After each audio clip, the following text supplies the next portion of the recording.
This particular explain why hospital generated data are said to have many limitations. It came again in the semester exam of Deben, Mahata Government Medical College. It has also been asked in the past in a semester exam of 2007. So we'll deal with it step by step. The limitations of hospital generated data. So basically, hospital generated data are said to have many limitations. It refers to the fact that information collected within hospitals, such as that of mortality, morbidity patterns,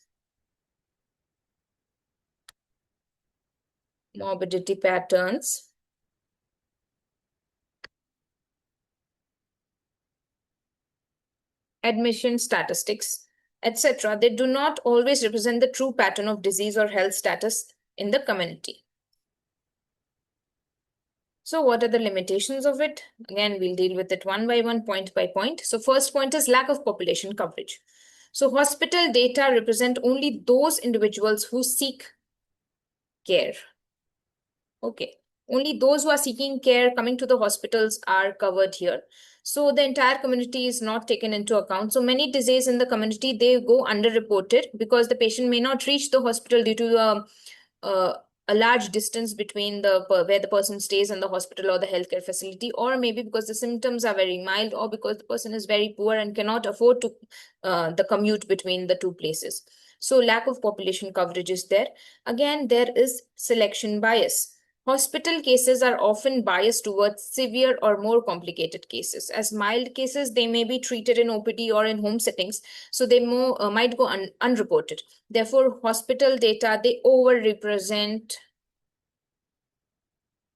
certain diseases.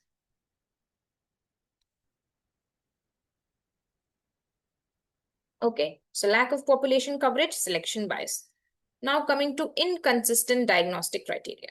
So diagnostic standards, they might vary across different nursing homes, hospitals, and they might also differ over time. Maybe previously the standards were something else, and with research and further work, it got changed. So again, it reduces comparability of data. Inconsistent diagnostic criteria over time and also between two different hospital settings. Incomplete or poor record keeping. Many of the institutions, they still don't have a very apt way of maintaining and keeping records. Most of their records are incomplete, or many of the things in the records go missing. Still there is no centralized keeping of maintenance of records in many of the hospitals and nursing homes, which might lead to them being destroyed over time because of natural calamities, etc. So again, unreliable because of incomplete or poor record keeping. The fifth point is not representative of community disease pattern. The hospital data, they reflect service utilization, not the disease prevalence. Again, only those who are seeking care are coming to the hospital.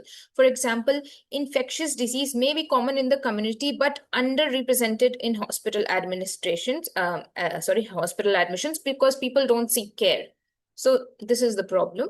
And influence of hospital policies and resources. So data depend on available facilities, specialists, and diagnostic tools which are present in the hospital. For example, if a hospital, it has a very good cardiac unit, so it will report more heart diseases as compared to the other hospital, which does not give a true picture of the population. So this is also one of the limitations. Duplication and misclassification.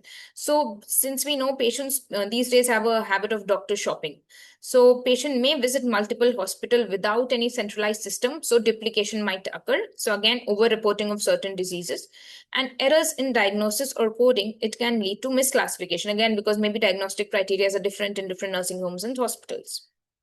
Coming to the eighth point, which is time and place limitation.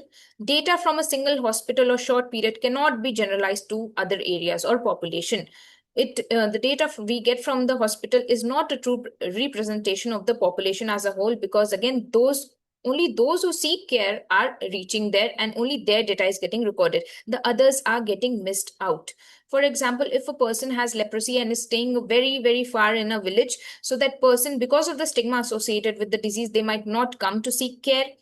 They might go into hiding, and they might be very poor in order to afford any commute to the hospital if there is no nearby PHCs or CHCs in the village. So again, hospital data. So for tackling these situations, we need to integrate into the community by being at the grassroots level and working in the field.